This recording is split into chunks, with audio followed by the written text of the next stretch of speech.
Arms for a leper! Arms for leper! Arms for an ex-leper! Arms for a podcaster! If you like this show, please go to sovcast.tumblr.com. That's SOVCAST.tumblr.com. And look for the donate button.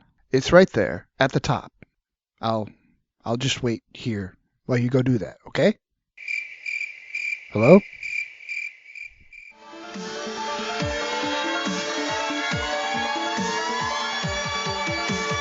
No pain, no gain. Welcome to Sovcast. I am your host, Jeff, and I am a Sov, or Seeker of Veritas. Veritas meaning truth. This time I've got a little more than 2 weeks worth of news to go over because I finally went to Michigan to see my family for the first time in 5 years. So I'm going to forego the introducing of the segments and telling you what I'm going to talk about, and we're just going to get right into it. So, wait, what? There's good news? The Pope's pulpit pugilism. Pope Francis continued his week of politically charged sparring with the moneyed elites, commenting on Sunday that arms manufacturers who call themselves Christians are hypocrites.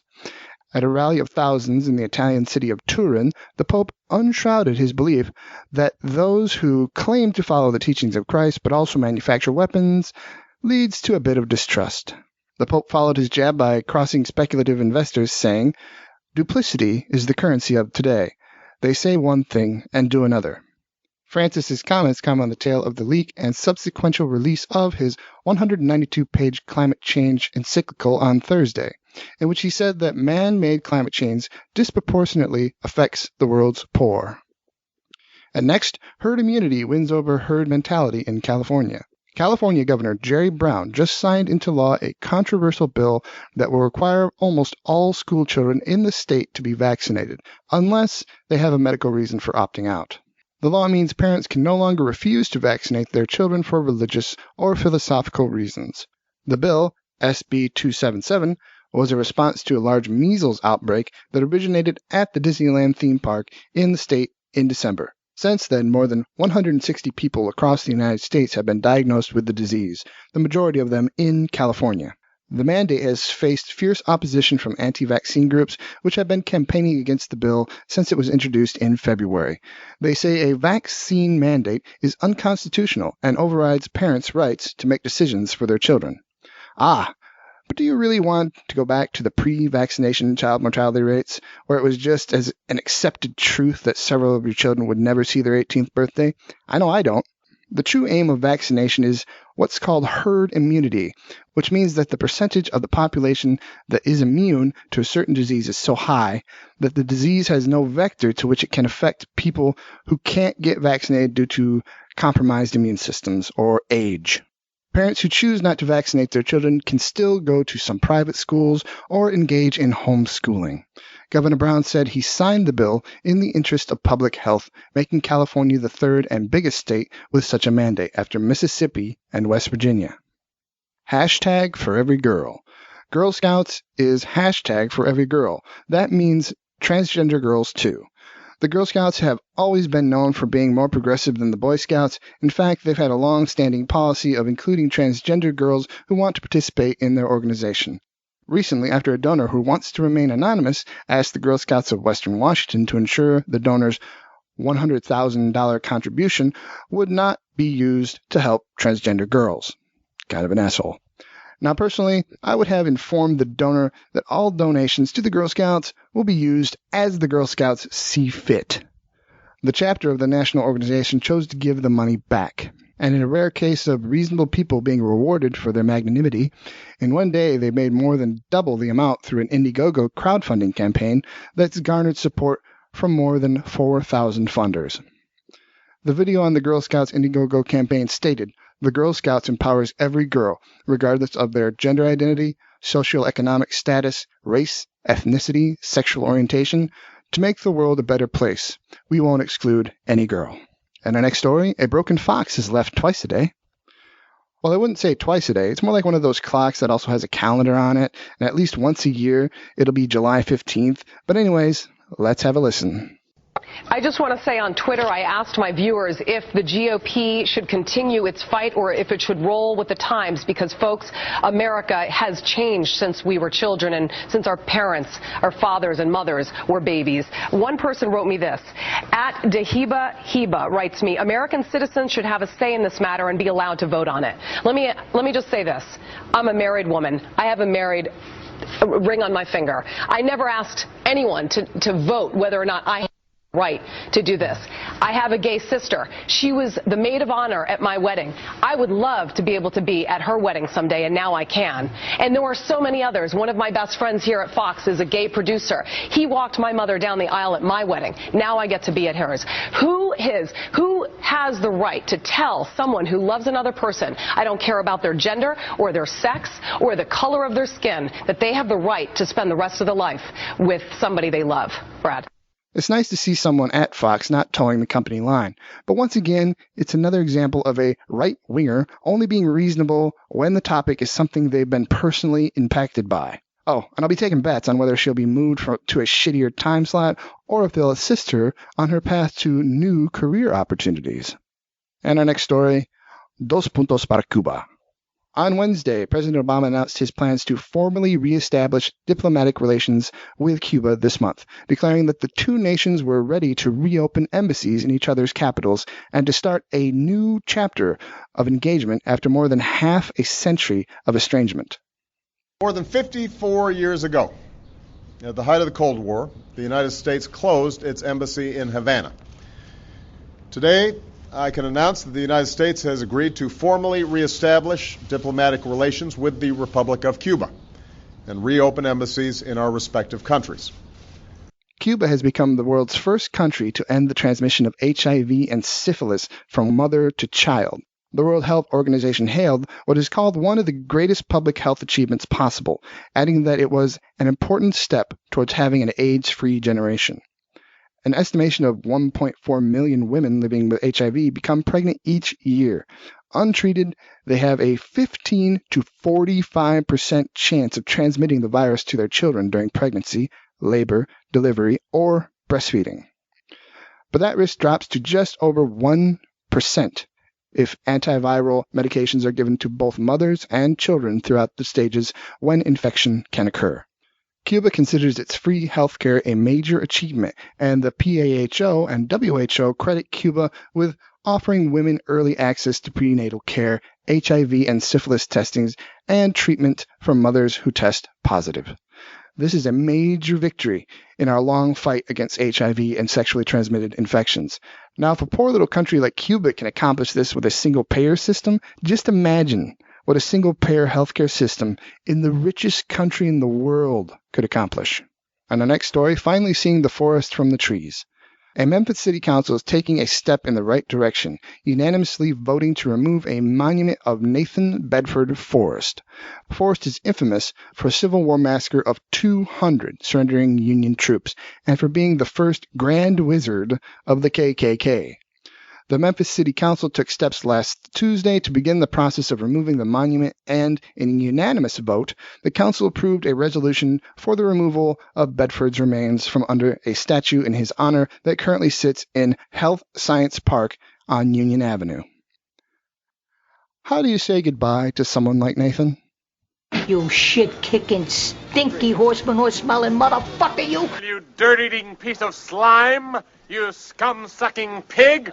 You son of a motherless goat! Yeah, that's my message to you. Fuck you and kiss my ass. You're an emotional fucking cripple. Your soul is dog shit. Every single fucking thing about you is ugly. You are physically repulsive, intellectually retarded, vulgar, insensitive, selfish, stupid. You have no taste, a lousy sense of humor, and you smell. I don't like your jerk-off name.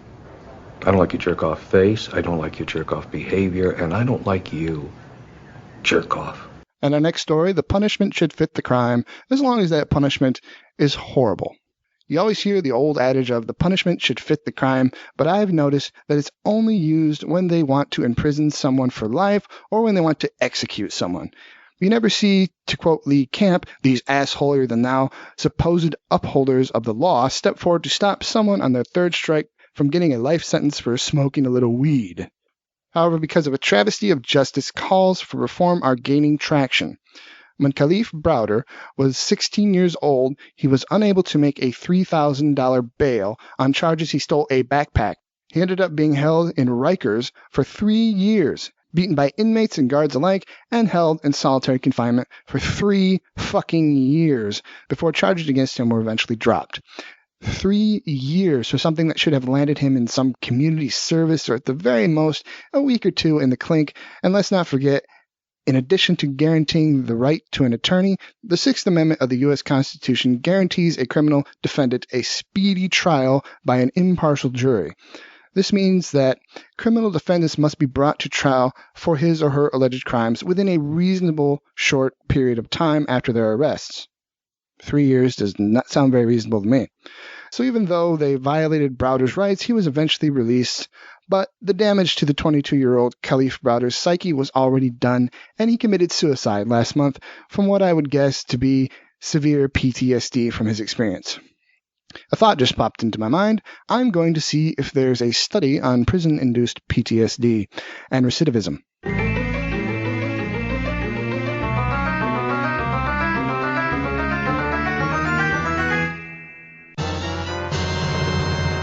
Here's something. All praise be to mighty Google.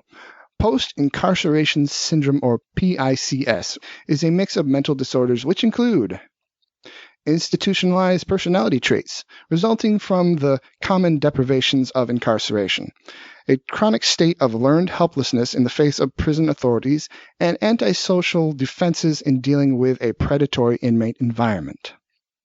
Apparently, I was partially right, because the next symptom is post-traumatic stress disorder, or PTSD, from both pre-incarceration trauma and trauma experienced within the institution. And next, antisocial personality traits, ASPT, developing as a coping response to institutionalized abuse and a predatory prison environment.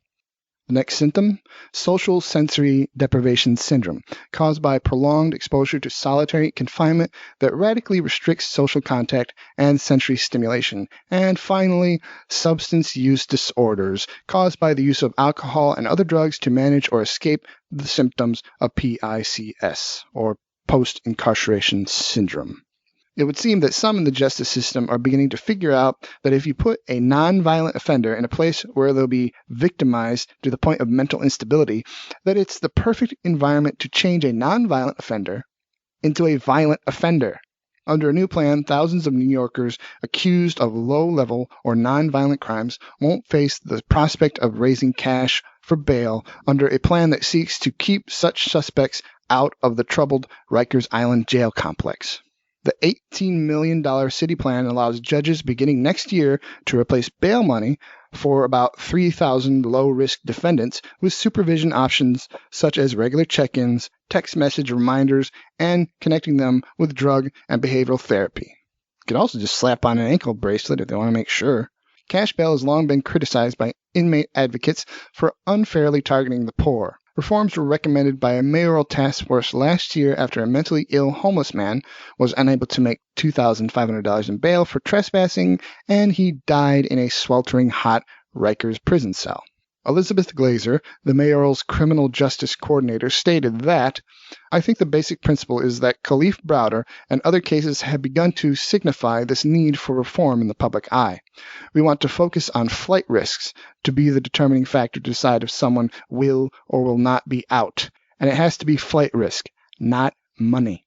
Initial funding allows for as many as 3,000 defendants charged with misdemeanors or nonviolent felonies to bypass bail, letting them live with their families and keep their jobs, which is extremely important, while their cases wind through the courts.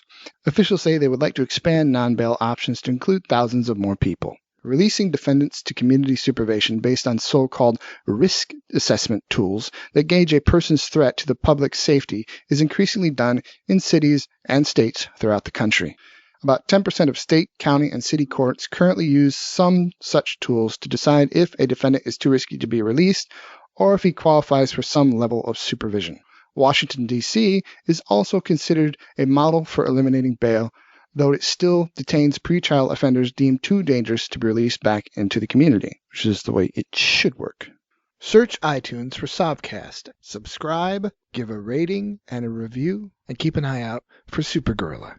And now I have a news segment because sometimes there's more news than time. It's High Cyclic News. Come on in. Old Painless is waiting. Republican governor. Oh shit, whenever a sentence starts with Republican governor, it's likely not to end well. Republican governor of Michigan Rick Snyder signed a law that will allow faith-based adoption agencies to cite religious beliefs as reasons not to serve potential adoptive parents. Boy, it sucks to see the state you grew up in turn redder and redder every year. You got red on you. You got red on you. You got red on you. You got red on you. In a statement, Governor Snyder said that the new legislation is aligned with the state's existing adoption practices. However, critics of the legislation say the bill gives agencies license to discriminate against potential parents based on sexual orientation, religion, and marital status, while still being funded by taxpayers. The law allows agencies to deny services if they conflict with sincerely held religious beliefs. It also prohibits the state from taking any action against agencies that do so, including stripping public funds or otherwise discriminating against them. What the fuck ever happened to the separation of church and state? It's not supposed to be just a suggestion. It's the law of the land, dumbasses. Theresa Purcell was taking a commuter flight from San Diego when the agent at the gate told her it was too late for them to set up the ramp so she can board, even though she let them know ahead of time that she would need the ramp. Instead, Purcell had to get off her wheelchair and crawl all the way to her seat without aid, since it's against company policy to help because someone could get injured. The airline has apologized for the incident, but Purcell says that's not enough. She wants to make sure nothing like this ever happens again. Purcell's attorney wrote a letter asking for compensation, and the airline responded by saying, "Thank you for your letter of demand. On behalf of Theresa Purcell, American Airlines will not be issuing any compensation for your client's injury claims." Maniacal laugh. Maniacal laugh. Maniacal laugh. Maniacal laugh. Maniacal laugh.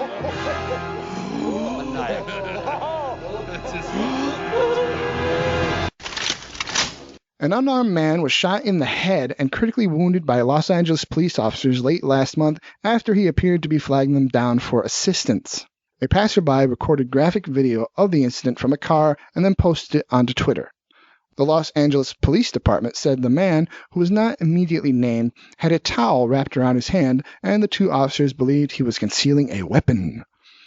Okay, place your bets now. Was the man Hispanic or black? And just in case you were wondering why I say black instead of African American, well, it's because once I referred to a British man of African descent that I saw on TV as an African American. So from then on, I just kept it simple as to avoid confusion. Anyways, back to the news. The man reportedly waved over the officers in their patrol car in the quiet Los Feliz area of Los Angeles at about 6:30 p.m.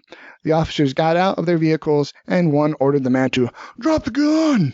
The officer said the man extended his arm towards the officers, probably to say something like, "It's a towel, you roided up rim jobs."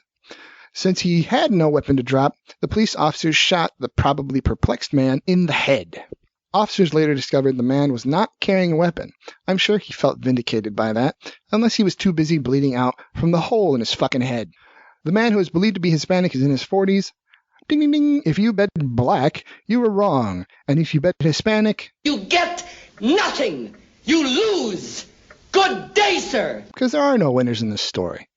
The man was taken to the hospital where his condition was described as grave. I tried to look into the story further. I was able to find his name, Walter William de Leon, but I couldn't find anything out about his condition. Whether he's alive or dead, nothing. It seems that the news has completely forgotten about him. Just out of curiosity, I wonder how often police officers are flagged down and then attacked out of the blue. If anybody finds out, send me a message at facebook.com/Sovcast, twitter.com/SeekerOVeritas, that's Seeker, the letter O, Veritas, and Sovcast.tumblr.com. Justice Anthony Kennedy on Friday provided the final word on the question of gay marriage. Americans have the right to marry someone of the same sex everywhere in the nation. But even though you supposedly have the same right as everyone else, if you're gay, you'd better keep your equal rights a secret, or you might just get fucking fired. That's right. Gay and lesbian Americans now can get married in all 50 states, but they still can get fired for their sexual orientation in 28 states. That doesn't sound too equal to me. So don't put away your rainbow flags just yet. There's still a long, long way to go. Police in Turkey using water cannons to disperse a gay pride event only led to an awesome photo where the mist from the water cannons make a perfect rainbow. It's like the sun was saying, "Fuck you, bigots." You know how the idiots on Fox News always come out after each Islamic extremist attack, caterwauling about the rest of Islam never condemns the attacks? First of all, that's bullshit. Muslims have turned in radicals, even radicals that are family members. FBI operative Craig Montel was sent to spy on Muslims as an agent provocateur, but was thrown out and reported to his handlers for extremist behavior. And now a survivor of the massacre in Tunisia has revealed local hotel staff members. Why is that so fucking hard for me to say?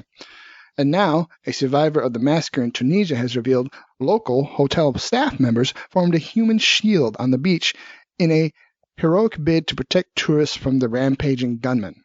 John Yeoman, 46, said Muslim staff members from the Bellevue Hotel told the gunmen he would have to kill them first, as they formed a human barricade between the shooter and the Western tourists.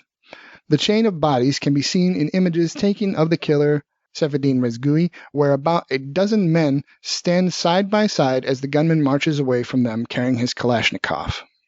To any of you out there who think that all Muslims are radical and therefore should be wiped out, first of all, you sound about as enlightened as the most vicious ISIS genocidal maniac.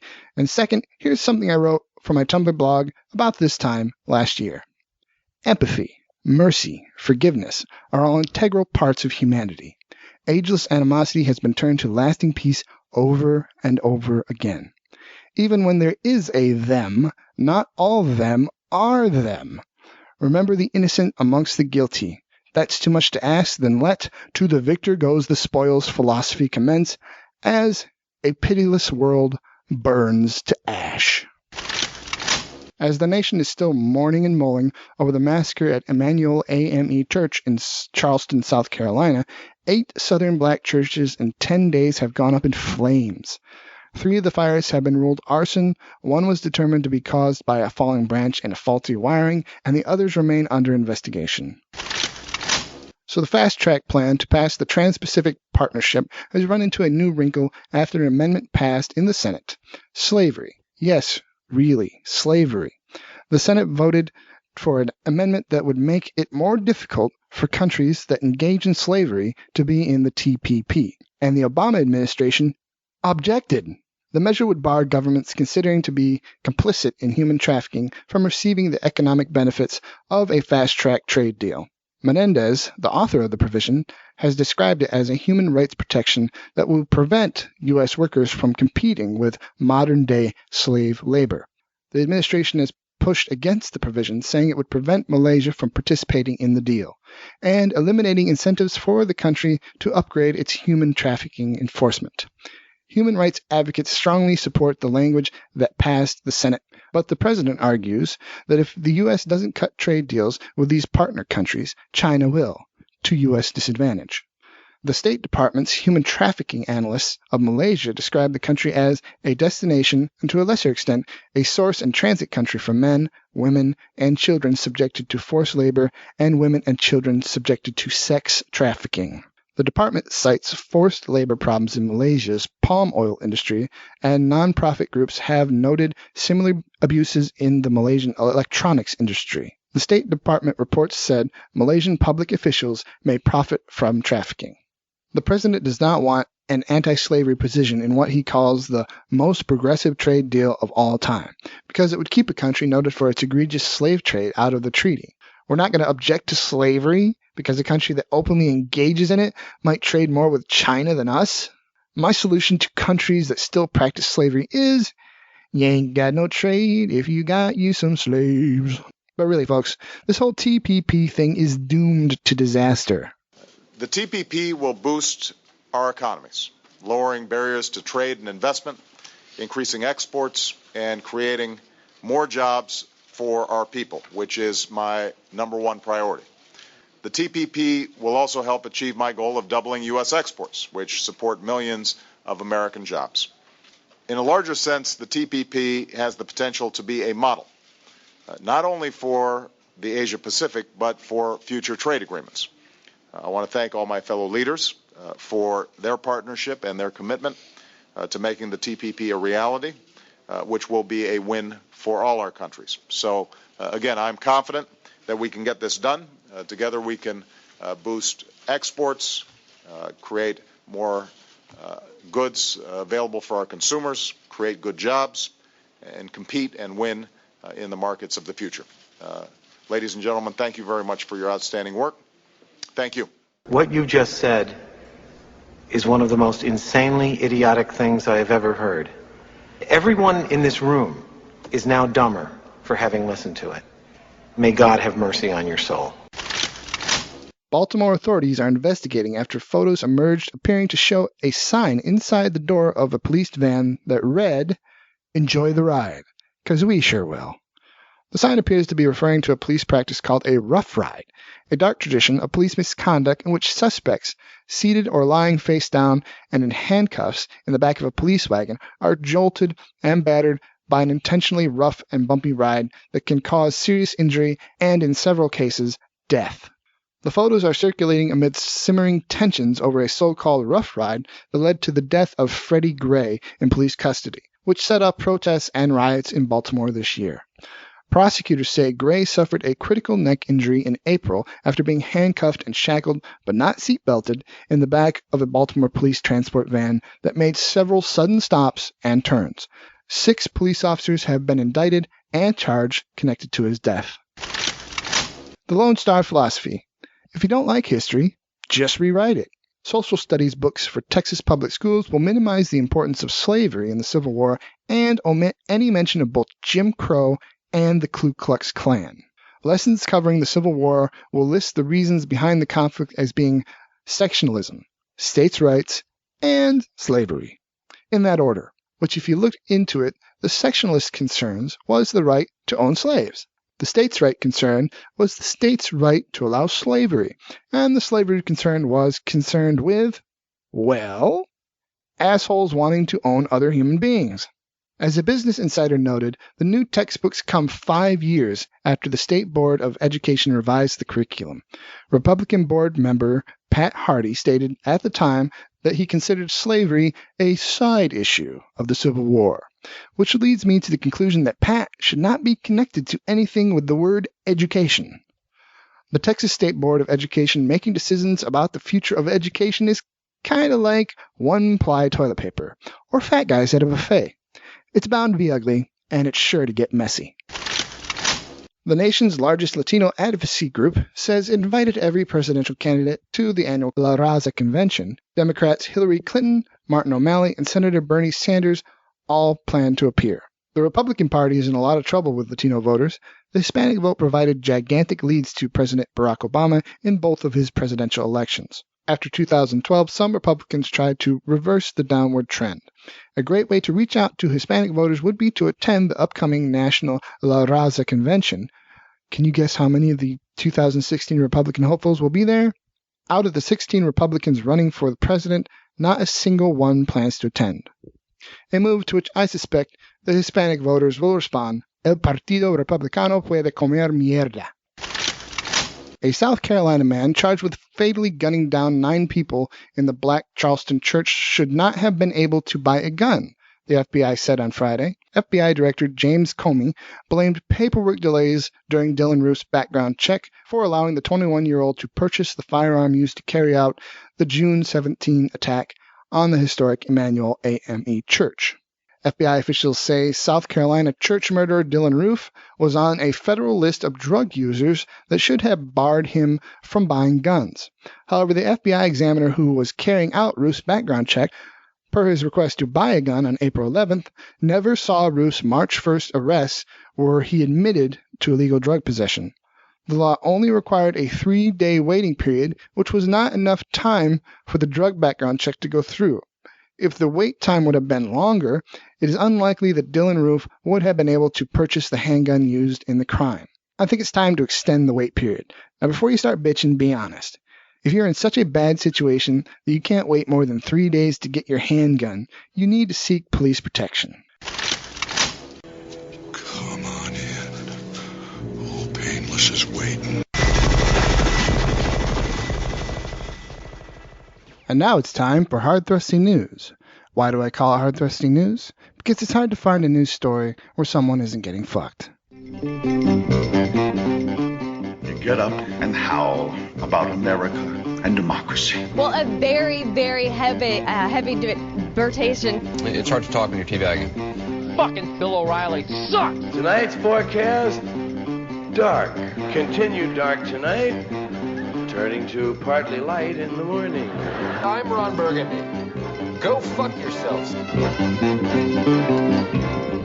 Hey, what's happening, man?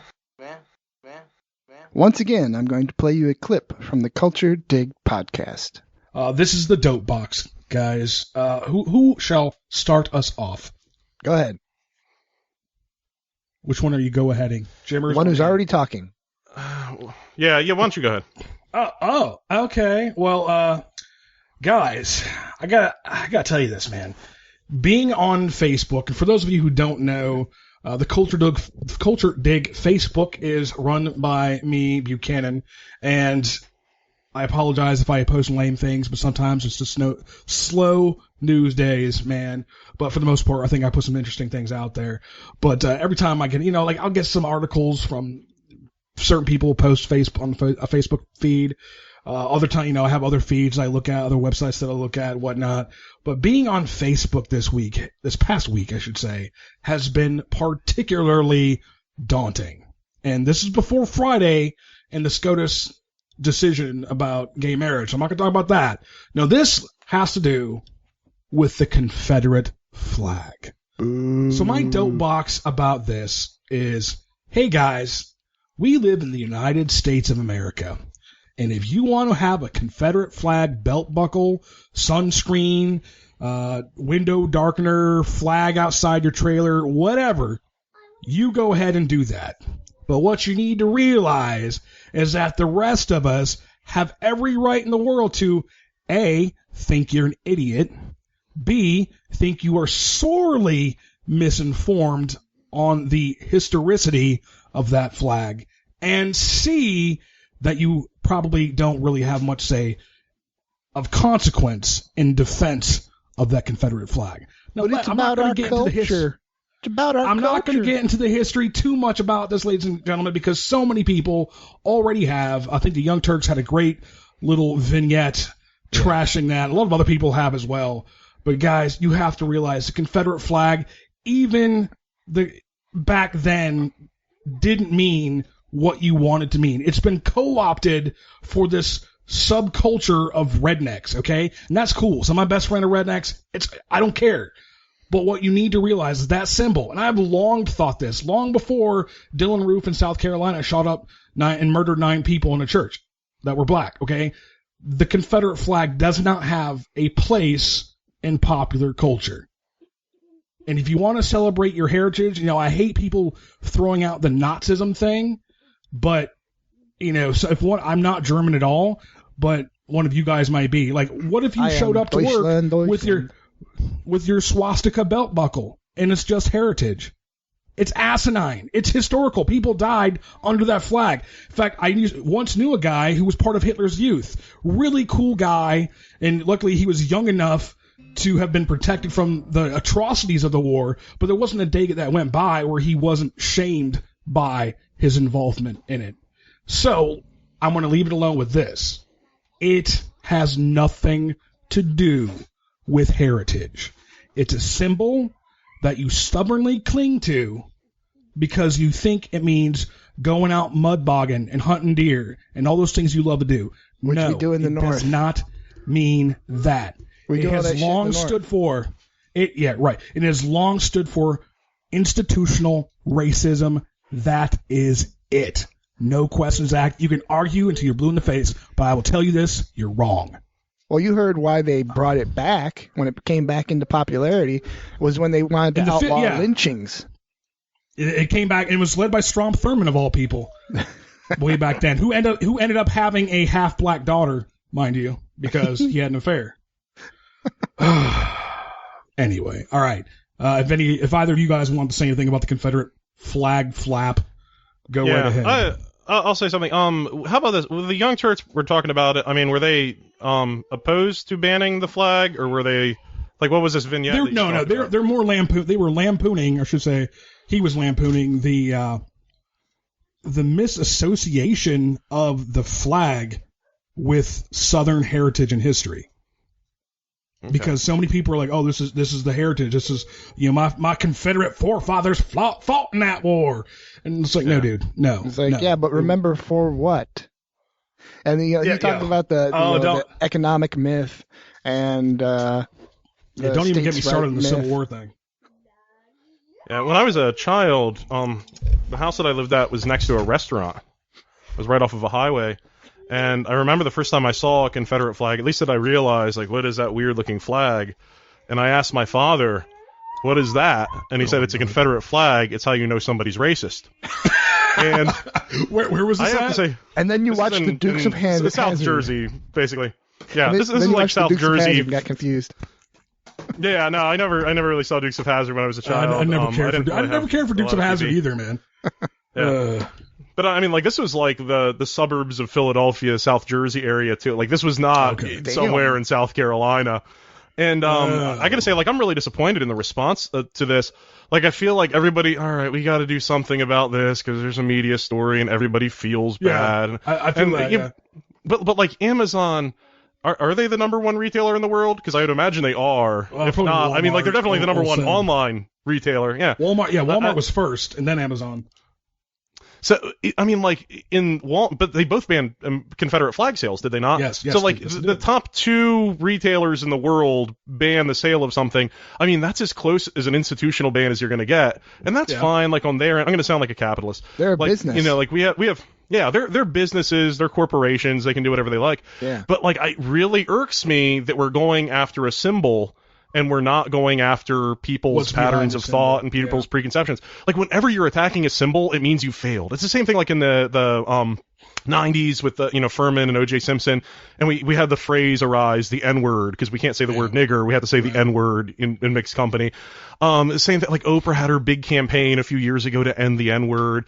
We have the R-word campaigns, and it's like, it's not a word, it's not a symbol, these are patterns of thought, and I hate that it's being taken out. Like, if we can just get rid of every Confederate flag in the world, all of our problems will be solved. I don't know. I don't think that we should ban people wearing it, flying it in front of their trailers or houses or whatever. If you want to put, the screen-tinted windows with the rebel flag in the back of your truck to hide your fucking gun rack, I don't care. That's your thing. But what I do not want to see is that fucking flag on a Capitol for the government that we all pay for. Yeah, exactly. Well, I don't know. The entire thing about, like, we have to attack this flag, I feel like people in the Confederate flag lobby must have come up with this, because I've heard that the flag sales are soaring with the anticipation of some kind of if you're going to be bans and so forth. If you're going to be a capitalist, you should just go open up your Confederate flag store. Your own Confederate flag store. Online, I'm sure you'd be making a killing right now, but that's they were. Once that dies down, it's going to go the way of the dodo, man. Once people heard of the ban, the sales for Confederate flags just fucking skyrocketed. I'm sure. It's whatever. All right, Jimmers, Jeffrey, which one of you is going next? Age before beauty. I guess that means Jeffrey. Go.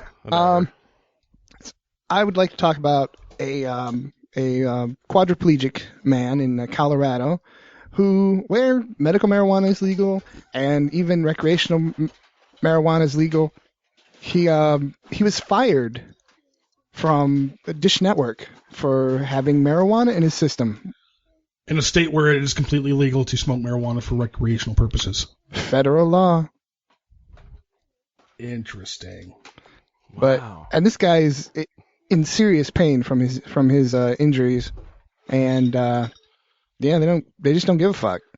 You know, he was starting to have bad reactions to the painkillers he was on, and they were, starting to lose their effectiveness. So he's basically only getting the bad reactions with like half the effectiveness of the painkillers, and he started weed, and it was like, wow, no real side effects, no unpleasant side effects, put that way, and his pain was significantly lessened, and who gives a fuck? I mean, why pick on a quadriplegic guy? I mean, let him have his fucking weed. What kind of job did he have? Did they want to get their asses reamed for? Why him of all people? Like, you figure like that one to be like, hey, we got a positive drug report on an employee. It's that quadriplegic guy. Like, you think they would just like file that away and shut their mouths? It's like, yeah, who cares? he's been through enough. Just yeah. Huh. Okay. Well, that's pretty bad. Yeah, I just don't like how the federal law can trump the state law when they want it to. Yeah. Oh, and did you see did you see the cop raid where they raided a pot shop and they didn't realize they hadn't turned off all the security cameras in the pot shop and they were eating the brownies and playing darts and shit? No, I never heard about this. What? Oh, you should go watch the video. They're like having a good old time after they raided the pot shop. That's awesome. Wow. We turned off all the videos, right? Yep, we did. Sure did. Oh, that's good. That's good. All right, Jammers, you're up. All right. This kind of touches on what everybody's talking about, and in addition to what nobody here has talked about yet, the Supreme Court decision on gay marriage.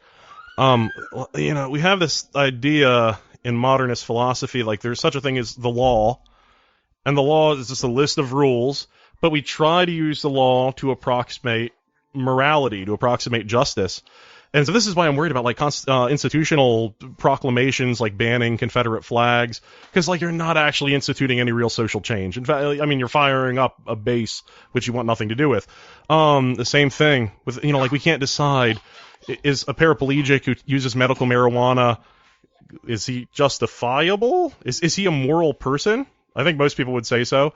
Is he legal? Well, kind of on the state level, maybe not on the federal level. And we have this like bizarre confluence of laws and moral obligations that we have to reconcile with one another. And with the gay marriage thing this week, I kind of feel like it's the same thing. Like, I wholeheartedly have no problem whatsoever with gay marriage. I think, the practical nature of it is like I'm happy with the ruling. But they had a very good report on NPR about the dissent, which was written by the conservative justices, of course. And Chief Justice Roberts, he had a really great thing he read in his dissent. If you are among the many Americans of whatever sexual orientation who favor expanding same-sex marriage, by all means celebrate today's decision. Celebrate the achievement of a desired goal. Celebrate the opportunity for a new expression of commitment to a partner. Celebrate the availability of new benefits, but do not celebrate the Constitution. It had nothing to do with it. I respectfully dissent. That was the end of his dissent. Scalia commented similarly, basically saying that this is a kind of weird, new, bizarre interpretation of the 14th Amendment. Is this really a good federal decision? Maybe not so much. It may not be so much constitutional, even though the practical end is that it does something really positive. Basically, I feel like it's a lot like Obamacare. Like, is Obamacare a good idea? Probably. Is it constitutional? Almost certainly not. So it's a weird rereading of the 14th Amendment. I'm not sure that this is going to be really even that great long run, because how many states still had not legalized gay marriage in some form or another? I think it was down to 17. 13. 13, yeah. 13? Yeah. I mean, like, Alabama had gay marriage, did they not? I mean, this is something that was just working its way across the country, even if it was going through federal appellate courts and so forth. But, like, it was going to happen. It had overwhelming mass support anyway. And by doing this, making this decision, it gave everybody a great day to celebrate, and they all got to use the rainbow flag filter on Facebook, and the White House got to light up. And Hillary, who'd opposed gay marriage for about 30 years, got to change her logo to a rainbow for a day. Whereas our man Bernie Sanders has supported it since 1972. Go Bernie. Which is a really good point, because, did you ever hear the Terry Gross interview with Hillary, where she talked about gay marriage? It was about a year ago, I guess. Nope. And she was talking about how, like, well, I couldn't support gay marriage for the last 20 years because nobody supported gay marriage. I'm like, there are people who supported gay marriage over the last 20 years. Oh, Get the hell out. So it's this weird revisionism. Same thing with like the war in Iraq. People, well, everybody thought Saddam Hussein had weapons of mass destruction. We had to go. I'm like, no, they didn't. No, people, this is revisionism. So I think, it's a great day to celebrate. Is it a moral decision? Yes. Is it a legal decision following the letter of the Constitution? It probably is a stretch at interpretation, but so be it. Okay, so you mentioned Antonin Scalia. I don't know if you've heard about this, but Slate.com did a Scalia insult generator. Have you heard about this? No. Only from you. Only from me. It's called the Antonin Scalia sick burn generator, because Scalia is, number one, he's pretty far out there anyway, but he's also known for these like overly intellectual dissents, and I very much got the sense of that in reading his dissent of the Supreme Court decision last Friday. But this generator on Slate.com is actually culled from the real true life writings of Scalia. And so while you guys were talking, I put in your names to this generator. Are you ready? Good. Okay, hold on. Waiting for my RAM to catch up here. Car Ramrod. Is that a Super Troopers reference? Yes. Reference? Yes, it was. Nice. Okay, Jeff, this one is yours. Okay. One would think that Jeff's sentiments are a threat to American democracy. Never mind. All right, make sure to bleep out my last name, though. Okay. Let me some of the... shit. What's Jimmers? I'm trying to get there. It's being super fucking slow. This is what happens when you have too many programs open. So, like, what is the point of this? Like, it pulls out some text of one of his dissents or decisions. It sounds like really dramatic. Yeah. And inserts your name in it. Because it's funny, because he came after the decision against gay marriage for trying to sound overly dramatic and of histrionic, historical importance. He was basically poking fun at Kennedy's majority opinion. Like, dude, that's your thing. You're making fun of him for your thing. Anyway, right, yeah. One would think that Jimmer's mindset is pure applesauce. Come on. That makes me feel like I could go be a Supreme Court justice. Like, you figure that'd be really special. Well, hey, this is what I was saying. Here's part of Scalia's dissent. I'll just read a really quick answer. But he's talking about, like, the Supreme Court itself. And he says, take, for example, this court, which consists of only 9 men and women, all of them successful lawyers who studied at Harvard or Yale Law School. 4 of the 9 are natives of New York City. 8 of them grew up in East and West Coast states. Only 1 hails from the vast expanse in between. Not a single Southwesterner, or even, to tell the truth, a genuine Westerner. California does not count. Not a single evangelical, Protestant of any denomination, strikingly unrepresentative character of the body voting on today's social upheaval would be irrelevant if they were functioning as judges, answering the legal question, and so on. So I'm like, that's a good point. Like, this is a really not diverse court. Like we talk about Sotomayor, or we're talking about, like, women on the Supreme Court, but I'm like, every single one of them is from Harvard or Yale. Yeah. Most of them are from New York City. I mean, that's funny you brought that up, because when this decision came out, that was actually one of the things I wanted to research myself, was where these judges were from. So it's interesting that you bring it up. They're basically from, East Coast. You have Alito from New Jersey, which you would think would be more of a liberal place, but of course, it's the same place that elected Chris Christie, who just announced for candidacy for president. I don't know if you've heard that. Anyway. Oh, really? That should be right for comedy. Oh, that whole Republican field is rife for comedy. Very true. Oh my God. Anyway, and it's like Bernie Sanders came out with a video, I think it was an interview yesterday. Like, he really thinks he has a chance to win the White House, and I'm really beginning to think that he might, because if you look at that Republican field, I mean, it's a comedy sketch, and then if he can just get ahead of Hillary Clinton, then he does really have a solid chance. Anyway, sorry, that's if you notice, what's that Gandhi quote? First they ignore you, which they ignored Bernie Sanders, then they fight you. Now that they're acknowledging him, they're kind of making fun of him, and then you win. Yeah, that's true. Mm-hmm. That's true. Anyway, we just completely derailed that train of thought, but the Supreme Court justices don't really represent the geographical areas where they're not from very well. Like Jeff and I come from Michigan, which is historically been a blue state. It's gotten much more purple in the last 10 or so years. Yeah. But I actually had to go. I went back and looked to see if there was a Supreme Court justice from Michigan. I think there's one. There's one from Tennessee, and for the by and large throughout the history of the Supreme Court, it really is East Coast dominated institution. Okay. All right. I think that's gonna wrap it up, guys. That's the dope box, eh? Yep. Oh, and of course, speaking of all these people in the last week who said they want to move to Canada. Oh Christ, it makes me laugh. Have you seen this? No, for what? What are you talking about? Because of the Supreme Court thing, they want to move to Canada because we have gay marriage. When Canada's like a conservative bastard up there. Yeah. It's like Canada doesn't want you. They're socialist, and they've had gay marriage now for 10 years. Ooh, they have single payer health care too. What are you gonna do? I've thought about moving to Canada.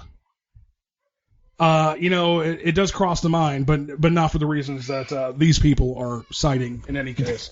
Yeah. All right, that's going to be it then, guys. That's the dope box. We've said our piece. If you haven't checked out Culture Dig yet, you really should. Just go to iTunes and search for Culture Dig. Go to culturedig.com and facebook.com/culturedig. Marijuana and the dangers lurking in your home. A 38-year-old Kansas woman who lost custody of her 11-year-old son and faces charges that could send her to prison for 30 years over the use of medical marijuana.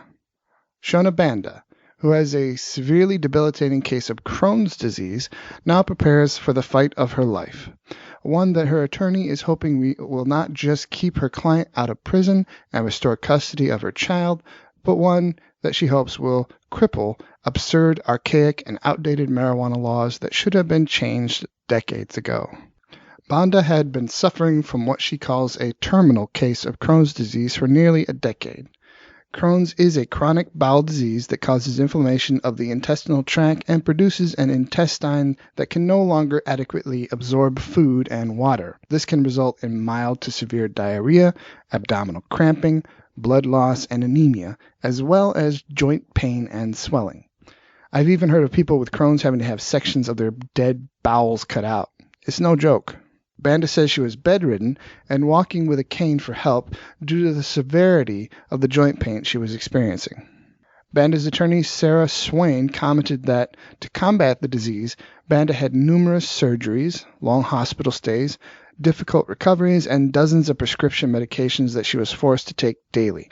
And even with all of that, she was barely functioning, barely living. If we were to place her disease on a spectrum, I would place it on the far end as something that could have killed her, and I believe very strongly still could, Swain said. If the end result of this case is that she's sent to prison, I believe there's a real chance that this is the equivalent of a death sentence. Desperate for an effective treatment, Banda began looking outside of traditional medicine after watching a documentary about the benefits of cannabis oil. Banda says she started to make her own cannabis oil in her kitchen and would consume it around meals. Literally within days, her Crohn's was in full remission, Swain said, and after several months of continued treatment, her health had improved so dramatically that she considered herself cured from Crohn's disease. I'm not on my deathbed. I'm working for the first time in 4 years. I'm hiking, I'm swimming, I'm able to play with my kids, I'm able to do things. I love it, Banda said on her YouTube video. Banda was public about her health crisis as well as her use of medical marijuana and detailed it in a 2010 memoir, Live Free or Die, which she recounts her brutal battle with Crohn's disease. She also recorded a YouTube video the same year her book was published to help further spread her message about the medical benefits of cannabis. When you decide to take your life into your own hands and realize that you can do this with a $50 machine, a $5 spatula, and a plant you can grow for free in your backyard, you realize you can do this, and it's awesome, Banda said in a YouTube video. This stuff is amazing and miraculous. Banda made no secret about her cannabis oil use to her 2 children, 11 and 18, and they watched firsthand for years as her mother's strength and health returned as she continued to self-medicate. That's why, during a March 24th drug and alcohol education presentation at Banda's 11-year-old son's school in Garden City, Kansas, her son pushed back against some of the information he was being told about marijuana dangers. It just didn't ring true from his personal experience. So he raised his hand and essentially said, "No, that's not accurate. but his nuanced understanding of the plant inadvertently set in motion a series of events that would turn his family's life upside down. Banda's son was quickly called into the principal's office, where the 5th grader was questioned at length about his mother's marijuana use. Swain said, "That meeting triggered a call to Child Protective Services. The agency notified law enforcement, which obtained a warrant and then searched Banda's home shortly thereafter. Inside Banda's home, police found a little more than 1 pound of marijuana, along with equipment Banda had been using to manufacture her cannabis oil in the kitchen. They also found various items related to ingesting marijuana throughout the house that tested positive for THC, the main psychoactive ingredient found in marijuana associated with the high sensation and well known for its medicinal properties. The police also said that the items taken from the house were within easy reach of children. At which point her child ate some yogurt mixed with 8 tablespoons of nutmeg, went to the liquor cabinet, moved the loaded revolver that's kept there, took a swig of tequila, and then offered some to the officers. Then went to the medicine cabinet, drank some cough syrup, and got 1 Vicodin for him and 1 for an officer with a sore back. After that, he ran around the house with a friend playing tag with a spoon in his mouth, asked the officers if Drano was safe to drink, played hopscotch on the staircase, put on a show for the officers by juggling a butcher knife, a hammer, a hatchet, and finally he went to the garden and watered one of the only things on the property that could never, ever, ever kill him, the cannabis plants. But before he went back inside, he ate a bunch of morning glory seeds. At this point, he was so thirsty that he chugged 2 one-gallon jugs of water and promptly died of water intoxication. I am, of course, kidding, but hopefully you get my point. If not, stick the headphones or speakers up your ass so the sound can get to your ears. Banda's son was immediately removed from her custody and placed in state custody, where he remains. He has been temporarily placed with Banda's husband, from whom she is separated. Banda faces a maximum of 30 years in prison, an extreme sentence that has outraged advocates for reforming the prohibition policies in states like Kansas.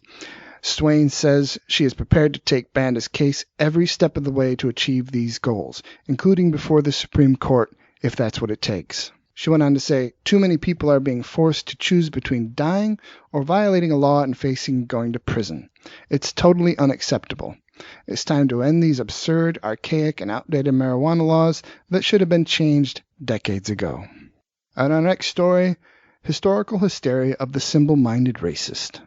Boy, Fox News loves to trot out black guys to say the things they would love to say but can't. This time it's I can't seem to find his name, but I think it was Tom, and I think he was somebody's uncle. And I remember something about a house in Nigeria. Oh, no, wait. Here it is. His name is Kevin Jackson, and it turns out he's from Tampa, Florida. Boy, was I off. And I wonder what your thoughts are from the Alabama governor and the South Carolina governor. Mississippi is considering this, as is Arkansas right now. Well, let's hope that it eradicates racism, Martha. I mean, that's essentially what the left is after. You know, they never give up anything. This is such a red herring that takes away from the real issue that liberals created this kid that shot up this church. And South Carolina did what America does, which is they responded by saying we're a family. We're not going to buy into this nonsense of it being, it may have been racially motivated, but we're not racially motivated here. So, you know, the blaming the flag is ridiculous. It's not going to do anything. And in fact, I think it's a silly thing to do, because what essentially the left is trying to say is let's eradicate history. If ever history doesn't fit the narrative that we want, let's get rid of it. It's an interesting argument. Now, the whole taking down the flag is trying to cover up history is utter nonsense, and is at best ignorant parroting of talking points, and at worst purposely misleading. You see, I can go and look up in history books and online the Rwandan flag from the 1994 genocide, the Nazi flag, the apartheid flags of Rhodesia and South Africa, the flag of the Khmer Rouge, the emblems of the Bosnian Serb army, the Janjaweed military flag, the flag of ISIS, etc., etc. Now I know what all these flags look like.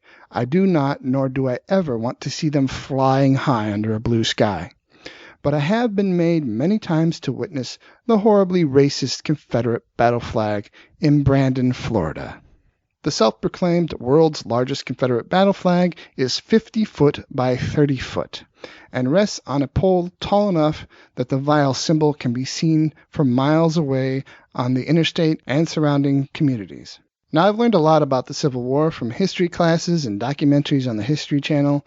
I know the history that the Confederate battle flag stands for, including its use by the KKK, and have known so for many, many years before my eyes were ever accosted by the abhorrent thing. It flying high does not inform me of any new historical facts. It only informs me that there are still many who cling to the outdated racism it stands for. Racism that belongs only as a cautionary curiosity in history shows, books, and museums.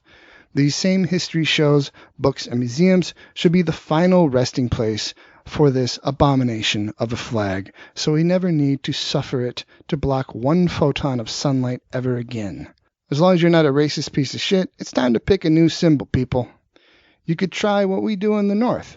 Pick your favorite local team and fly their flag. That way everyone will not only know you're a proud Southerner, but they'll be able to see your particular Southern state pride. Or we could just forgo symbols and all the dick and flag waving like George Carlin said. I consider them to be symbols, and I leave symbols to the symbol-minded.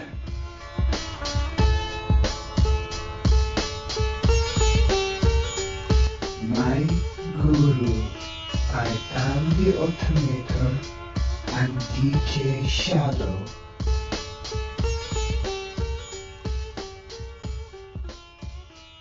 Now it's time for Elementary Graduate. The joke here is, if you came out of the alimentary canal, it means you're a piece of shit. You know, you really are an asshole. Why don't you just shut up and sing this song, pal?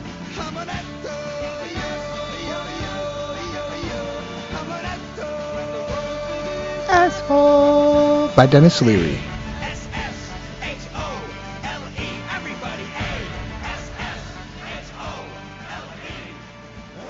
Our first co-pieces of shit are the dishonorable judges Horacio Piombo and Ramon Sal Yargues. A convicted child sex offender's prison sentence in Argentina was cut nearly in half, from 6 years to 3 years and 2 months, because judges say the 6-year-old victim was, and I quote, used to being abused. Mario Tolosa, manager of a soccer team for children in Vicente Lopez in Buenos Aires, was originally sentenced in April 2012.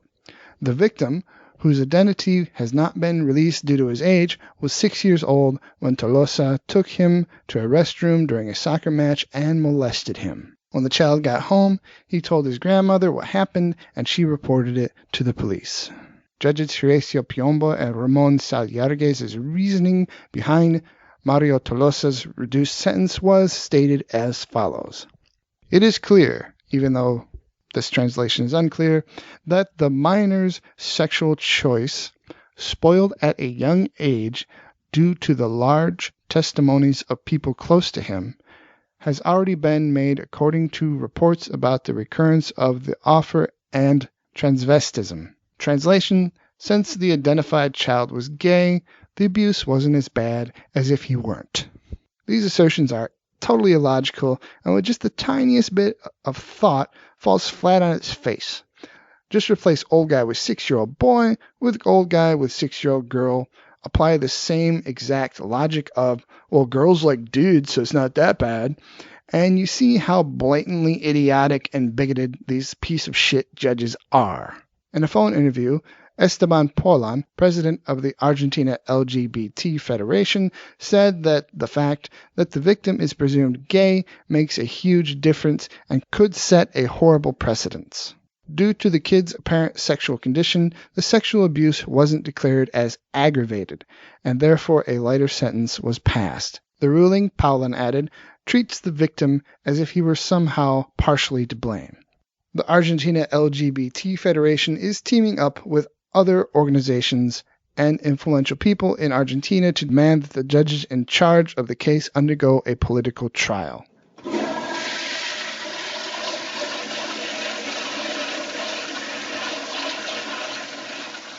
Next, Donald Trump is a racist, bigoted, 4-time financially and full-time morally bankrupt piece of shit. When Mexico sends its people, they're not sending their best.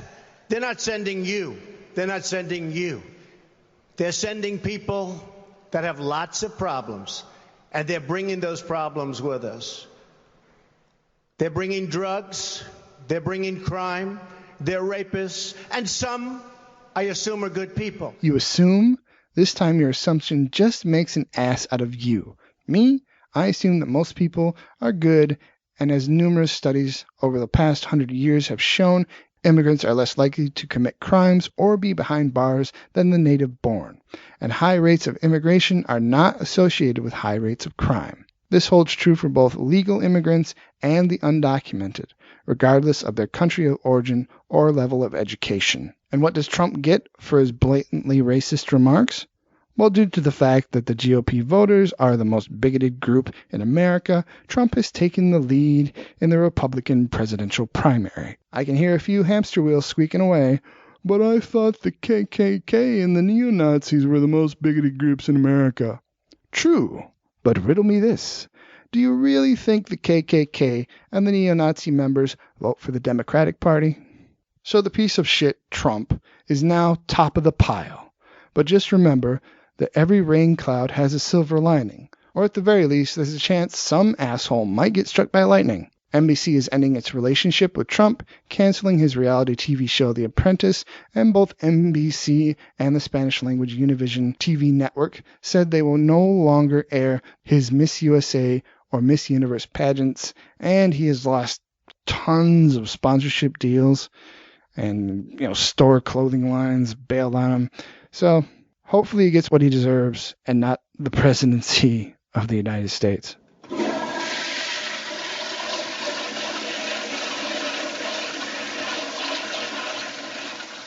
Jeb Bush is living up to the family name, for he is a piece of shit.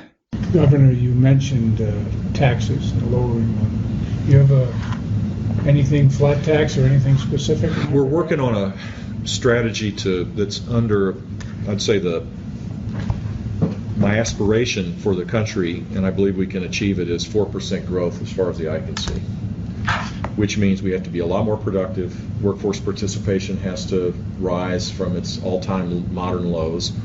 Means that people need to work longer hours and through their productivity gain more income for their families. That's the only way we're going to get out of this rut that we're in. A 2014 Gallup poll found that many Americans employed full-time report working on average 47 hours a week, while nearly 4 to 10% say they work at least 50 hours a week.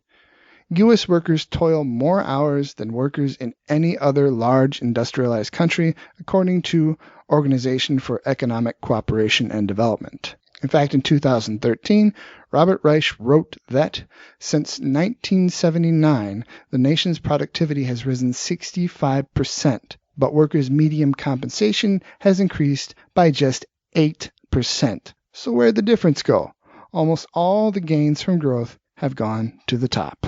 Using research from Credit Suisse and Forbes' annual billionaire list, an anti-poverty charity was able to determine that the richest 1% of the world's population currently controls 48% of the world's total wealth. If trends continue, Oxfam predicts that the most affluent will possess more wealth than the remaining 99% by 2016. Not that far away, folks. The whole thing about Bush and people working long hours is triggering a bit of a Bush flashback. There's a certain comfort to know that the promises made will be kept by the government. You don't have to worry. That's good, because I work 3 jobs and I feel like I contribute. You work 3 jobs? 3 jobs, yes. Uniquely American, isn't it? I mean, that is fantastic that you're doing that. Thank You get any sleep? If I had a dick, this is where I'd tell you to suck it.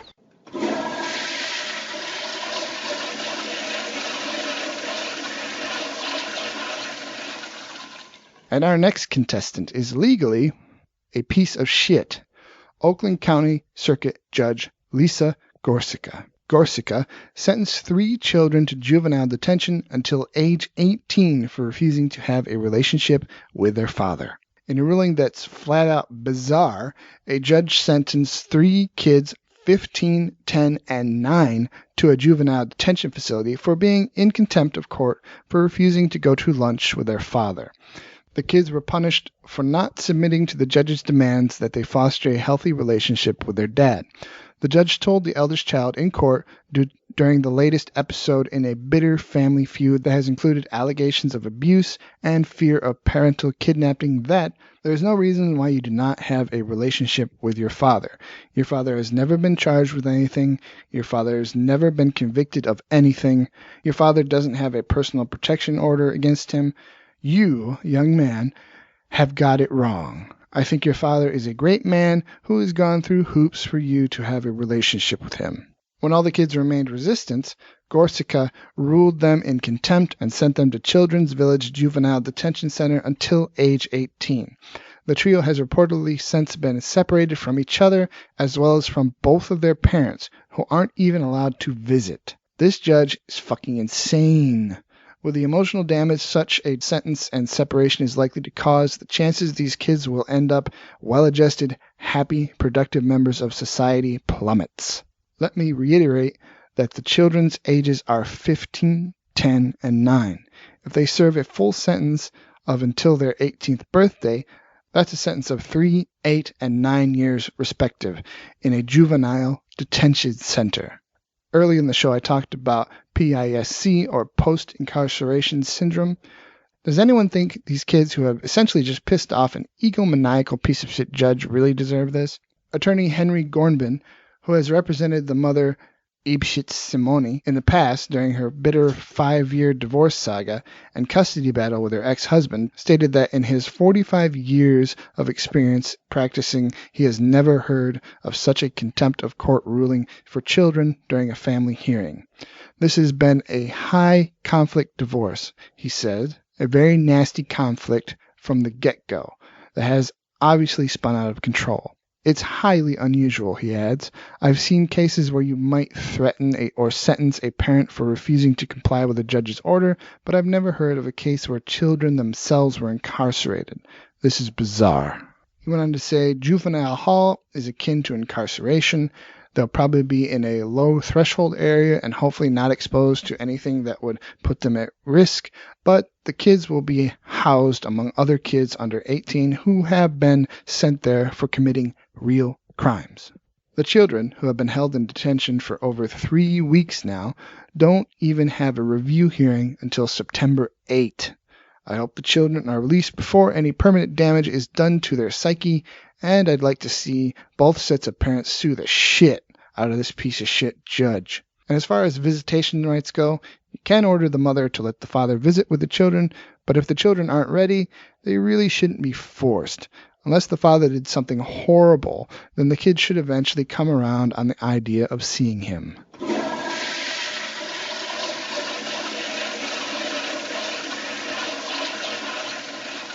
Just in case you didn't know, Ted Cruz is a piece of shit. The 2000 election, you had a big role in the recount. We covered it. It was the best thing I ever covered. I never liked covering anything like the recount. But you bring the Supreme Court in, which you were happy to, as a lover of the Supreme Court then. You brought them in. They basically said the state lost its rights to recount and keep writing because of equal protection. Now, on the issue of marriage equality, you say no equal protection, leave the states alone. So how do you be consistent there? Are you consistent or inconsistent on equal protection? Listen, I believe I'm very, very consistent. And one of the things I describe in the book is how I've spent my entire adult life fighting to defend the Constitution. It's been a passion, and the court, literally since I was a teenager. Court. You've always been pro-Supreme Court until now. I revere the court. As you know, I was a law clerk to Chief Justice Rehnquist. It's in the book. If unelected judges are going to seize every major policy issue of this country, you know, there was a time... They seized the presidency in 2000. You did not complain. The Supreme Court said no to the state of Florida. You can't recount, even though it's a close election. You are not allowed to recount. We're giving this to our guy, 5-4 Republican vote in the Supreme Court. If there was ever a case of partisanship or ideology getting out of hand, it was 2000, and you loved it. You were cheering, you say in the book. Those are great talking points. But they're true. Okay. I just think it's a case of states' rights, which you usually champion, and equal protection, which is the first time in the history history, Republicans champion equal protection, and then have lost interest in it now that it's a question of marriage equality. In other words, and I say this in the nicest way possible with all due respect, Ted Cruz is a hypocritical, degenerate, duplicitous, dick-headed dollop of dog doo. And Chris Matthews, it is rare that I would say this to you, but excellent job.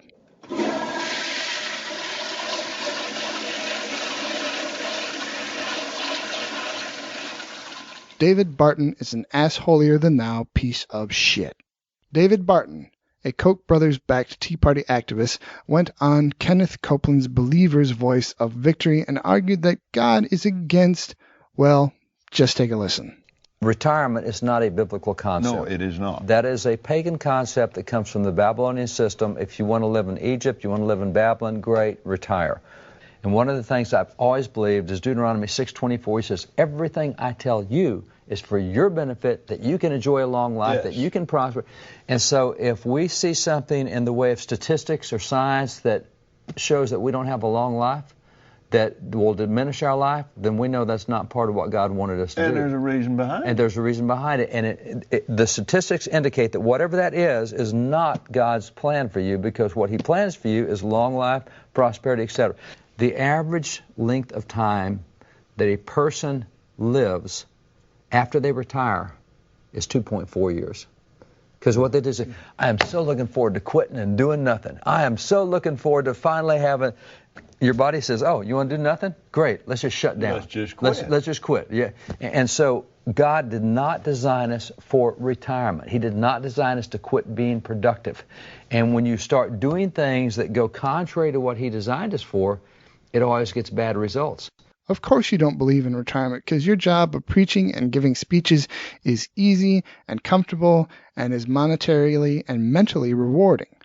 But if you possessed a shred of empathy, you'd realize that some people's jobs are physically demanding and or mentally unhealthy, and that when you reach a certain age, many jobs become increasingly intolerable. And the whole dying a couple of years after retirement is bullshit. The age that someone can retire in America and get full Social Security benefits is 66, which means the average person will live about 9 years after retirement, and an affluent person will live on average 13 years, which, if you asked me, still kind of sucks, but that seems to have more to do with our for-profit healthcare system and bans on stem cell therapies.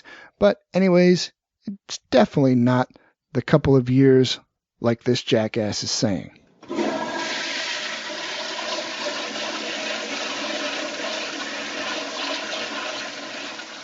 And our last piece of shit is Mohammed Yusuf Abdulaziz. 4 United States Marines were killed after a gunman opened fire at 2 military facilities, and the federal authorities said they were investigating the episode as an act of domestic terrorism. The gunman, identified by the Federal Bureau of Investigation as Mohammed Yusuf Abdulaziz, 24, was also killed, and several others, including a police officer and a Marine Corps recruiter, were wounded. I'm sure I'll have more about this story next time, but for now, I'd like to wait for a time when there are more facts and less conjecture.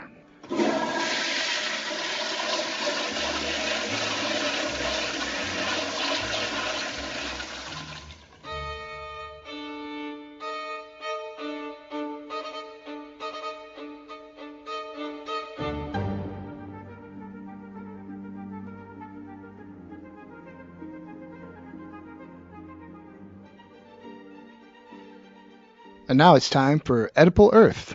Don't frack my mother. Don't frack my mother.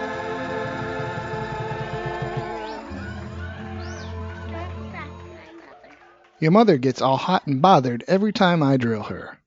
ExxonMobil, the world's biggest oil company, knew as early as 1981 of climate change 7 years before it became a public issue, according to a newly discovered email from one of the firm's own scientists.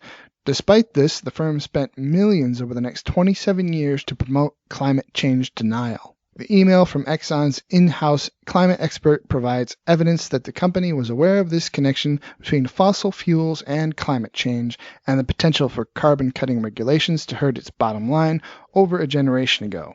Factoring that knowledge into its decision about an enormous gas field in Southeast Asia, the field off the coast of Indonesia would have been the single largest source of global warming pollution at the time.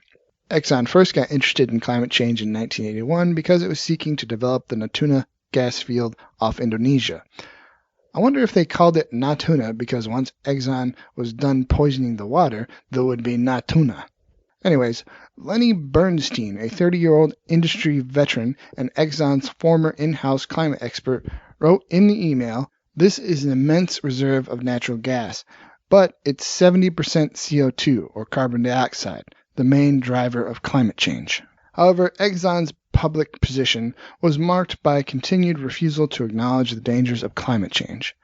Exxon spent more than $30 million on think tanks and researchers that promoted climate change denial, perpetuating climate change denial, regardless of its inevitable transparency, $30 million, recovering less than 10% of the oil spilled by the Exxon Valdez, $2 billion, paying off enough corrupt politicians so you can tax dodge and then get massive government subsidies, priceless. Because, after all, the earth is priceless, even though we found a bunch of people dumb enough and greedy enough to sell it to us at low, low prices.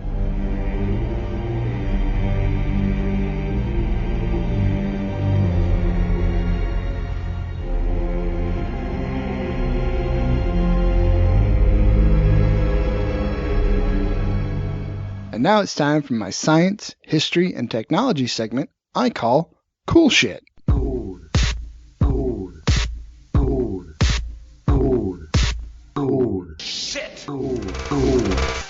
Shit. This time I'll tell you about big changes on the horizon for dentistry and scary shit that ate us. In our first story, Seeker of Tooth. You get that? I'm Seeker of Truth. After recently needing to undergo a couple of root canals, here's my PSA to anyone who practices martial arts or other contact sports and powerlifters: wear your mouthpiece. All it takes is a little crack or chip, and the bacteria in your mouth will colonize your tooth and eat that shit from the inside out. Ew, seriously? That is so gross. Oh, and if you're teaching your wife how to do a face stomp, she will inevitably stomp your face while you're still in the middle of explaining how to do the move, and your mouth is open and your teeth will smash together. Well, anyways, as the dentist was drilling holes in my face, I started wondering, hey, didn't I hear about some British scientists growing back teeth using stem cells? So, as I was writing today's show and thinking about what to have for cool shit, I remembered that I forgot about the whole regrowing teeth from a couple of months ago, and, what was I talking about? Oh yeah, teeth. Back in 2013, research published in the Journal of Dental Research and led by Professor Paul Sharp, an expert in craniofacial development and stem cell biology at King's College London's Dental Institute, describes an important preliminary step towards the development of this method by sourcing the required stem cells from patients' own gum. Boy, speaking of teeth, that was a mouthful. Research towards producing bioengineered teeth, also called bioteeth, aims to grow new and natural teeth by employing stem cell technology, which generates immature teeth primordia, that mimic those in the embryo. These can be transplanted as stem cell pellets into the adult jaw to develop into functional teeth, given the right circumstances and programming. Programming? Ah, yes, excuse me, doctor, but are these Windows, Linux, or Mac teeth? Despite the very different environments, embryonic teeth primordia were found to develop normally in the adult mouth. What is required is the identification of adult sources of human epithelial and mesenchymal, or stem cells, that can be obtained in sufficient numbers to make biotooth formation a viable alternative to dental implants. Now that the researchers successfully isolated adult human gum tissue from patients at the Dental Institute at King's College London and used this to get epithelial stem cells, these adult stem cells could then be combined with the embryonic stem cells of mice that form teeth and transplant this combination of cells into mice. The researchers were able to grow hybrid human mouse teeth containing dentine and enamel, as well as viable roots. Epithelial cells derived from adult human gum tissue are also capable of responding to tooth-inducing signals from embryonic tooth mesenchyme in an appropriate way to contribute to tooth crown or root formation following in vitro culture. But wait, hold the presses. We have a new contender. I could have been a contender. Dr. Jeremy Mao, the Edward V. Zagario Professor of Dental Medicine at the Columbia University Medical Center, has unveiled a growth factor-infused three-dimensional scaffold with the potential to regenerate an anatomically correct tooth in just 9 weeks from implantation. By using a procedure developed in the university's Tissue Engineering and Regenerative Medicine Laboratory, Dr. Mao can direct the body's own stem cells toward the scaffold, which is made of natural materials.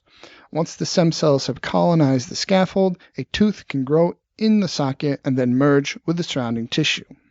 You know you have some serious ADD when the whole time you're reading something so cool, you can't stop thinking, I wonder if Dr. Mao is a member of some kind of university board, maybe even the chairman.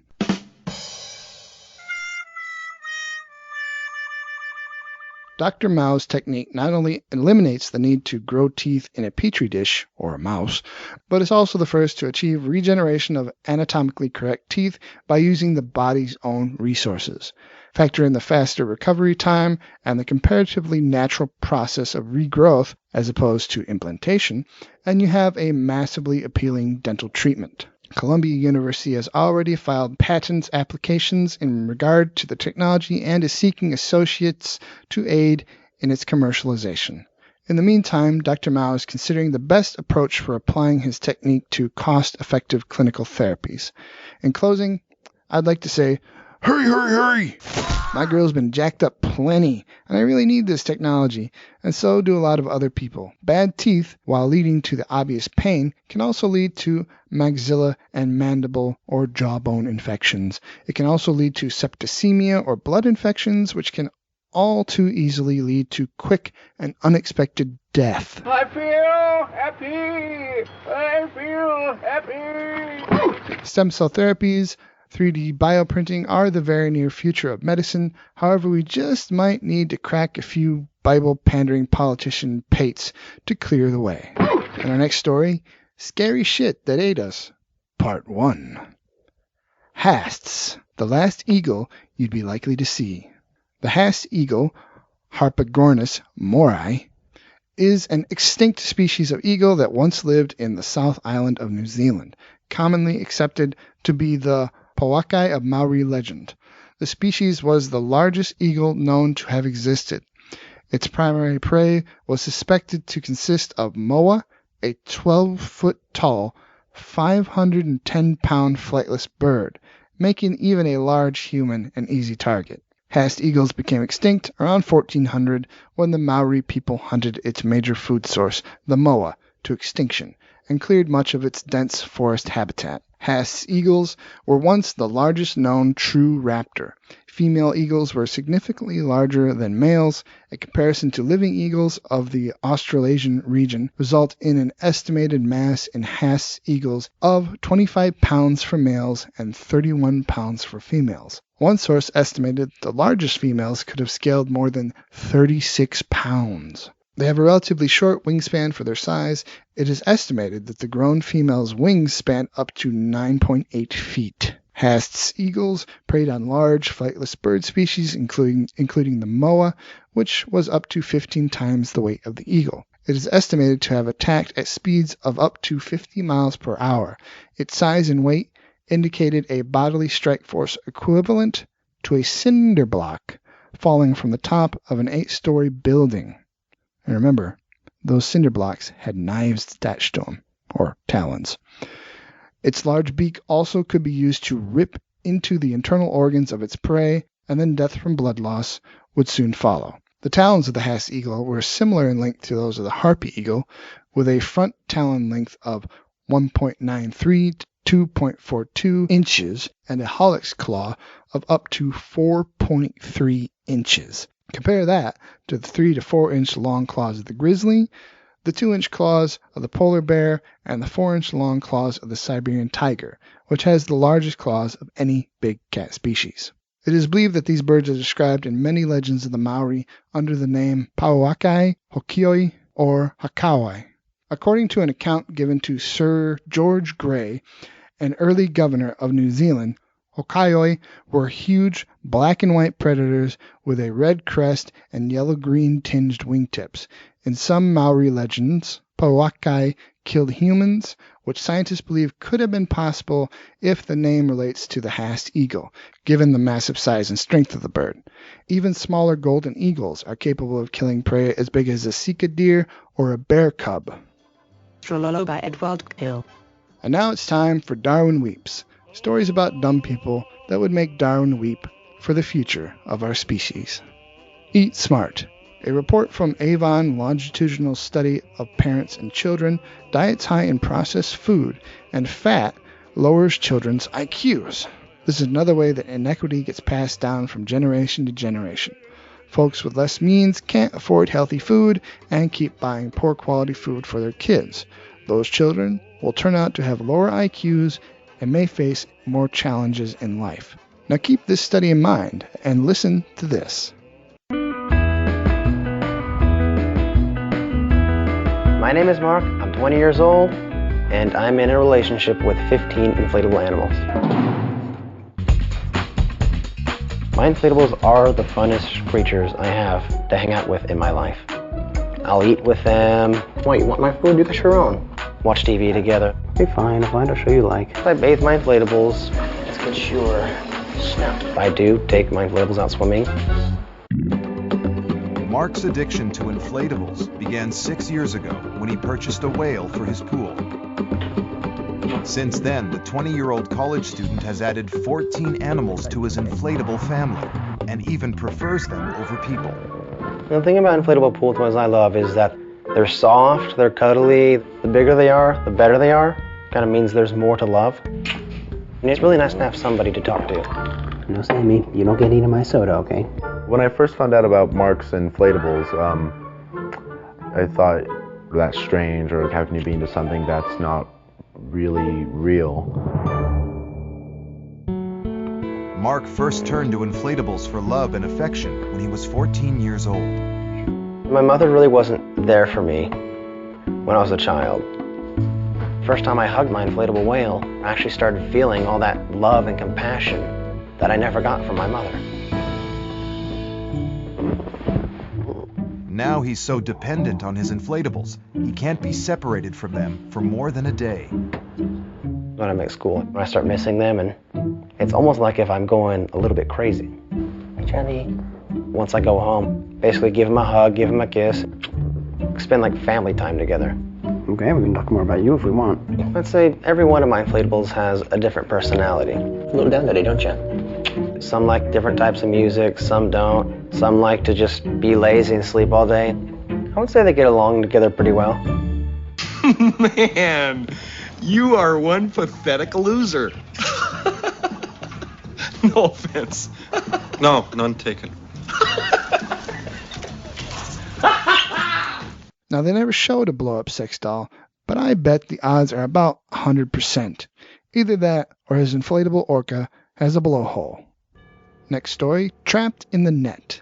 In the latest example of the country's troubling obsession with the virtual world, a 20-year-old named only as Mr. Zhai collapsed onto the pavement outside an internet cafe in China. When paramedics arrived to take the goggle-eyed man to the hospital, he reportedly told them, "Leave me alone and turn on the computer for me.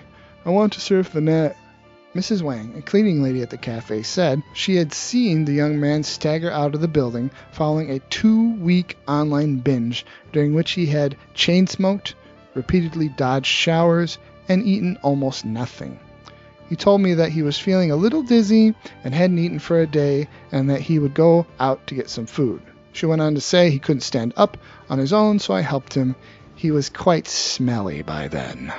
Mr. Zhai then collapsed into a heap on the ground outside. China now has 649 million internet users, according to the government's figures, but also has an estimated 24 million internet addicts, many of them teens. Earlier this year, a teenager from Jiangsu province was reported to have chopped off his hand in an attempt to cure his addiction. Holy shit. Dao Ran, who runs a famous Beijing boot camp for internet-obsessed teens, said such tactics would not work. I fear he will become addicted again. I hope the teen eventually tries a new tactic, because with its current tactic he's using, he only has another 3 chances, as long as he can type with his feet.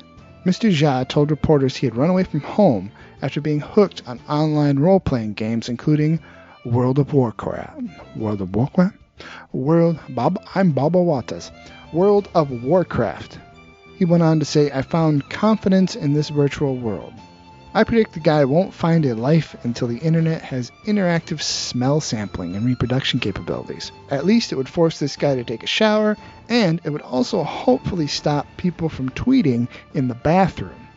And now, they're not important, but they are funny, weird, entertaining, or at least good enough to make it into the news. It's not noteworthy news. Our first story, Orale Schmucks. A group of men barricaded a gay pride parade wearing Jewish prayer garments and holding up anti-gay signs. Although the men were holding signs reading Judaism prohibits homosexuality with the logo of the Jewish Political Action Committee, the men were clearly Hispanic. They were Mexican day laborers protesting because they were paid to protest. An actual member of the Jewish Political Action Committee readily admitted that they paid the protesters and claimed they were filling in for younger men who would normally do the protesting. The rabbis said that the Shiva boys shouldn't come out for this because of what they would see at the parade.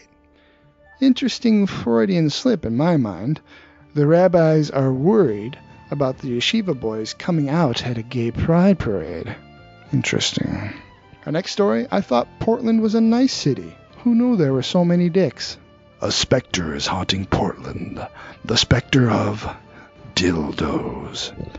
Hundreds of dildos have recently started appearing on city power lines, prompting numerous complaints to the city and several delighted Twitter posts. Wait, dildos still exist? Man-made extinctions have even happened before. I guess we hunted the dildo into extinction. But fear not, penile perilled Portlanders, because officials say the synthetic schlongs pose no immediate threat. The spokesman for Public Utilities Portland General Electric said he did not believe the rubber products posed a fire hazard. Still, area power companies would prefer you didn't use their lines to drape dangling dastardly dildos. The temptation may be there for tittering, a Pacific Power spokesman told the Oregonian, but we want to keep the lines as safe as possible. Yeah, and what about the children? One look at the phony fat fella phalluses. Once they reach their teens, there'll be a lot of length let down luckless lads and ladies. And in other news of a nitwit nature, the terror of a gay pride parade horrified CNN news anchors, but plugged a hole in a slow news day. On Saturday, during coverage of a gay rights rally, CNN ran a segment with an alarming message.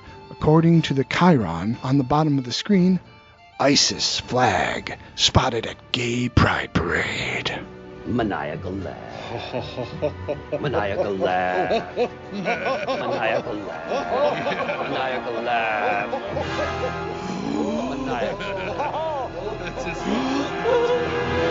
This just in to CNN, an unnerving sight today at a London gay pride celebration, an ISIS flag among a sea of rainbow colors. CNN International assignment editor spotted the flag and was able to snap these pictures.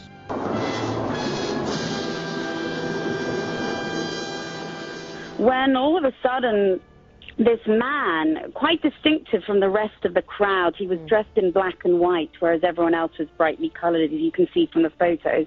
This man dressed in black and white was waving what appears to be a very bad mimicry, but a clear attempt to mimic the ISIS flag, the black and white flag with the distinctive lettering. I mean, if you look at the flag closely, it's clearly not Arabic. In fact, it looks like it could be gobbledygook.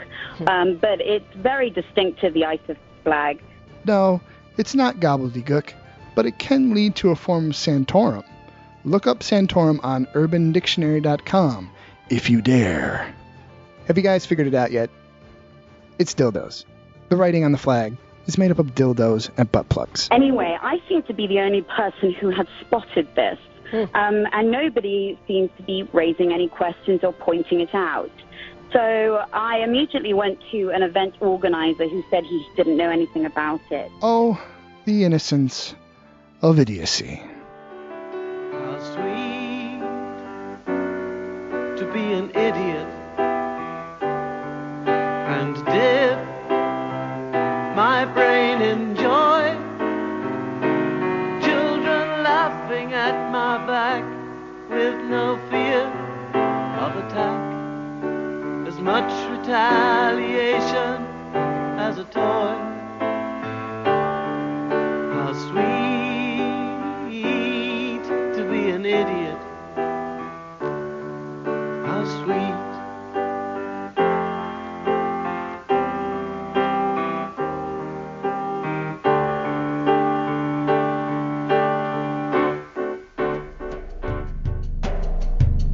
And that's it for our show today, ladies and gentlemen. Thank you for joining me. Hopefully we'll do it again together real soon. In the meantime, I am Jeff.